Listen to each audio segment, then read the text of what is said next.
Paunang resulta ng naging investigasyon hinggil sa mga umano'y anomalya sa lahat ng flood control project sa bansa, ibinahagi ni Pangulong Ferdinand R. Marcos Jr. Ayon po sa Pangulo, mas nakapagbigay ito ng ideya sa kung ano ang nangyayari sa mga proyekto sa bansa. Ang detalye, alamin natin mula kay Simon Ong.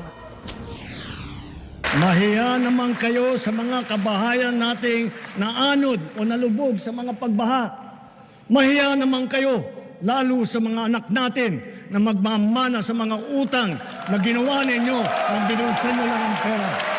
Iyan ang mariing iginiit ni Pangulong Ferdinand R. Marcos Jr. sa kanyang ika-4 na State of the Nation Address o SONA nitong ika-28 ng Hulyo. Dito, binigyan direktiba ang Department of Public Works and Highways na ilabas ang listahan ng lahat ng flood control projects sa bansa sa nakalipas na 3 taon. Pinasisiyasat din ng Pangulo sa Regional Project Committee ang listahan ng mga proyekto at ito'y suriin kung natapos na, kasalukuyang ginagawa o ghost project. At ang ikatlo, ang pagsasapubliko ng mga listahan. Matapos ang ilang araw, inilabas na kanina ni Pangulong Marcos ang paunang key findings mula sa naging investigasyon. Batay dito, higit 500 bilyong piso ang total cost ng nasa halos 10,000 flood control project mula July 2022 hanggang May 2025. Kapansin-pansin para sa Pangulo ang nasa 6,000 proyektong hindi nakaspecify ang eksaktong flood control structure na ginawa. Ang ilan sa mga ito ay magkakaparehas din umano mula sa disenyo, material at iba pa sa kabila ng pagkakaiba-iba ng lokasyon. Hindi rin aniya tugma ang mga lugar na may pinakamaraming proyekto sa flood-prone provinces batay sa National Adaptation Plan of the Philippines 2023 to 2050. Inilabas din ang listahan ng contractors na may hawak umano sa 20%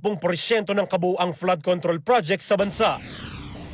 There are not assessments. We are not accusing anyone of anything yet. Samantala, inilunsad din ngayong araw ang website kung saan maaaring dumulog ang mga Pilipino na may reklamo sa flood control projects sa kani-kanilang lugar. I-search lang ang www.sumbongsapangulo.ph at sa search bar, maaaring itype ang lugar, kontratista o pangalan ng proyekto. Pwede rin gumamit ng filters pang search. Piliin ang rehiyon, DEO, uri ng trabaho at taon kung kailan ito ginawa. Makikita sa website ang eksaktong gastos, kontratista at petsa ng pagkumpleto. Meron din itong interactive map para makita ang proyekto sa inyong lugar. At report option kung may nais kayong iulat o ireklamo, pwede ring mag-upload ng litrato o video bilang pruweba. Para sa totoong balita sa Bagong Pilipinas, Simon Ong, Congress News.